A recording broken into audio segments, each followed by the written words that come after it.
présence du chrétien dans le monde, définie par le Christ lui-même dans sa prière au Père. Ils n'appartiennent pas au monde, de même que moi, je n'appartiens pas au monde. Deux tentations peuvent alors guetter notre être au monde. Vouloir faire comme le monde parce que nous sommes du monde, ou nous retirer du monde parce que nous ne sommes pas du monde. Ces deux tentations sont aujourd'hui plus que présentes dans notre Église et dans nos communautés. Or, la catégorie utilisée par le Christ pour situer cette présence au monde est l'envoi. De même que tu m'as envoyé dans le monde, moi aussi je les ai envoyés dans le monde. Le monde est ainsi présenté comme une mission. Nous avons une mission pour le monde. C'est pourquoi nous ne pouvons ni adopter l'esprit du monde parce que nous serions du monde, ni nous retirer non plus du monde parce que nous ne serions pas du monde. Le Christ prie plutôt pour que dans le monde, nous vivions la différence chrétienne, garder son nom, sans tomber dans l'indifférence face aux aspirations, angoisses et espérances du monde. Je ne prie pas pour que tu les retires du monde, mais que tu les gardes du mauvais. Il ne demande pas à son Père de nous garder du monde, mais de l'esprit du monde. C'est cet esprit qui a perdu Judas. Mais cet esprit s'infiltre dans nos cœurs de chrétiens, chrétiens dans le monde. Quel esprit y adoptes-tu? Chrétien en politique, quel esprit y adoptes-tu?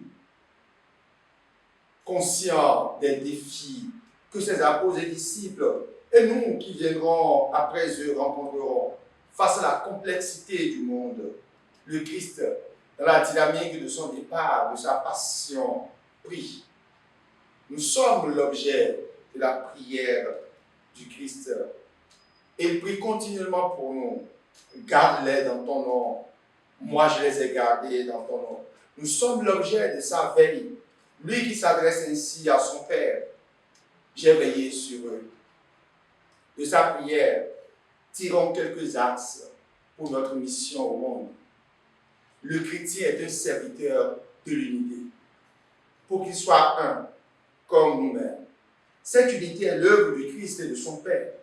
Elle se réalise dans le nom de Dieu. La modalité de cette unité, c'est le rapport entre le Père et le Fils et le Saint-Esprit, le rapport entre les trois personnes de la Trinité. Cette unité suppose et implique alors la reconnaissance de la diversité et de la pluralité qui existe même en Dieu.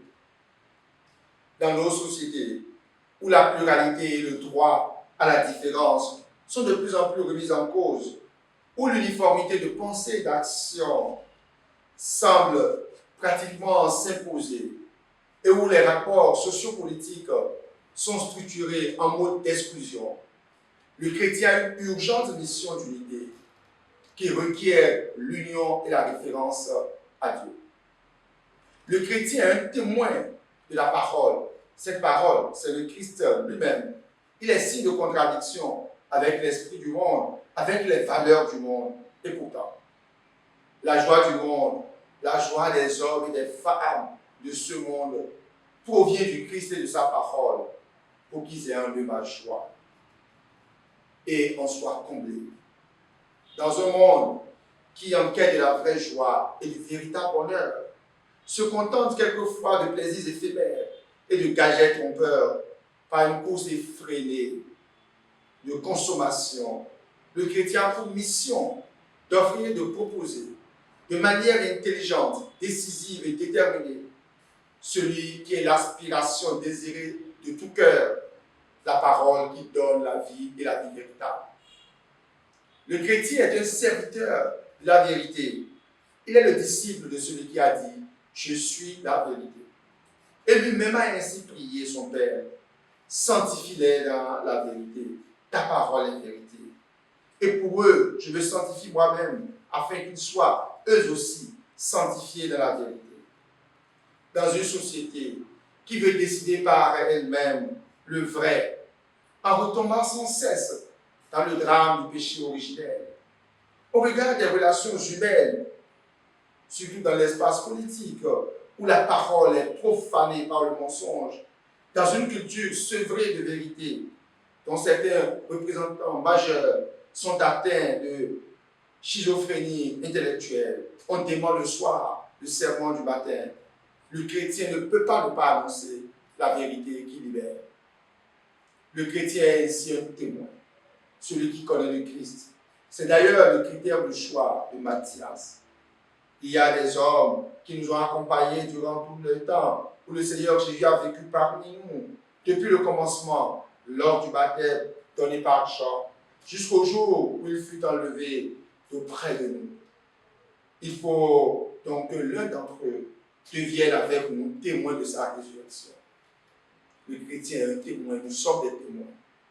L'efficacité et l'efficience de notre mission au monde dépendent de notre rapport et union à Dieu. Comme le Christ l'a constamment souligné avec insistance dans sa prière, le chrétien est relatif au Christ. Seigneur, dans la mission que tu nous assignes, prie pour nous, garde-nous dans ton nom, veille sur nous, sanctifie-nous dans la vie.